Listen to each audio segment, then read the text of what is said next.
Hello guys, welcome to Yugioh Fetch. So today we have a topic video on top 10 cards from Battles of Legend. And so this set is coming out on Friday, and so I definitely can't wait for it. Pick up a few packs, to open up for the channel. But then next week I'm supposed to be getting a booster box to open up for the channel, you guys. So I can't wait for that.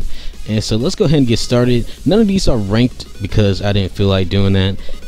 Let's just go ahead and get started. So number one is Artifact Sanctum. Artifact Sanctum is a card that will be part of the meta whether people like it or not, and it's very powerful. And the reason why people run it is because of its first effect. Special summon one artifact monster from your deck. You'd be like, okay, what are artifacts? Artifacts are one of those cards where you just set the monsters into spell or trap cards, and then if they get destroyed in a way, they have different effects. And so the two most popular ones that we got that people will have in their deck or side deck is Artifact Moral Attack or Artifact SCYTHE, which one of them destroys a special summon monster on the field, and the other one will prevent your opponent from X, Y, and Z summoning, haha, aka zoos. Number two is Anti-Spell Fragrance. So Anti-Spell Fragrance is a card that will slow down a few decks, even shutting down some. And it was mainly used in recent metas to slow down Dark Magician, ABCs, Monarchs, and every good, decks that use a lot of spells. And it will shut down most Pendulum decks. You gotta really you gotta build your Pendulum decks that, they gotta be good, alright? Because if you just have a random Pendulum type deck, and you're not going to survive against Anti-Spell Fragrance, because one thing, you can't set scale, so bye bye. So hopefully you have good resources in your deck. So number three is Into the Void. Into the Void is a draw card that either can help you or harm you. I personally think it works very well in Dark Worlds, Infernoids, and Light Swarms, because depending on what's in your graveyard, you could bring back cards or combo off of stuff the next turn or that current turn, or help just set up stuff for you that you're like, okay, let me go ahead and do this, send this card in there, do that. I don't even care if I let go of these cards, my hand was a brick anyways, but it might help me in the graveyard. And any deck could use it, but those were the three decks I think it works very well in. So number four is the Phantom Knights of Breaksword. Was a very expensive card from Wing Raiders, and it was a pain in the butt to handle when you played up against different variations of Burning Abyss / Phantom Knights, and those are a very good combination, and it helps deal with problems on the field. But you had to destroy one of your cards in order to destroy one of your opponent's cards. And we can see in other decks, but it's mainly used in burning any variation of Burning Abyss. So number five is M-X-SABER INVOKER.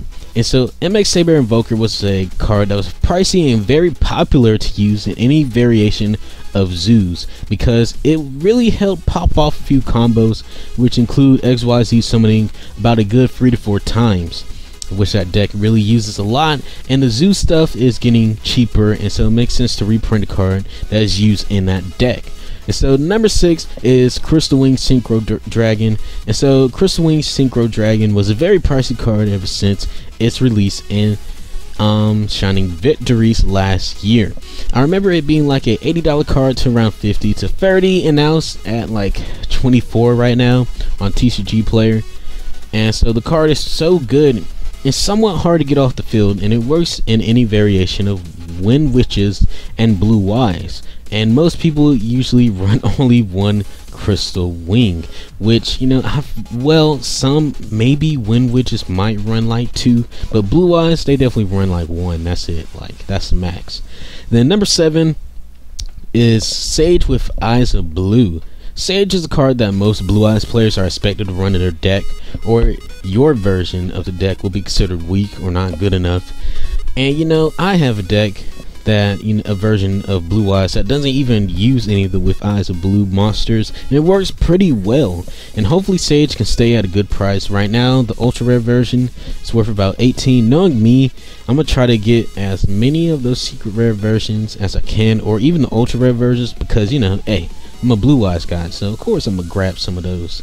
Then number 8, It's Galaxy Soldier, and Galaxy Soldier is mainly used in Cyber Dragons, which help the deck out a lot, and it is also used in Blue Eyes and allows the deck to become even more powerful by being able to bring out Cyber Dragon Infinity, which was a card that people hated a lot last year.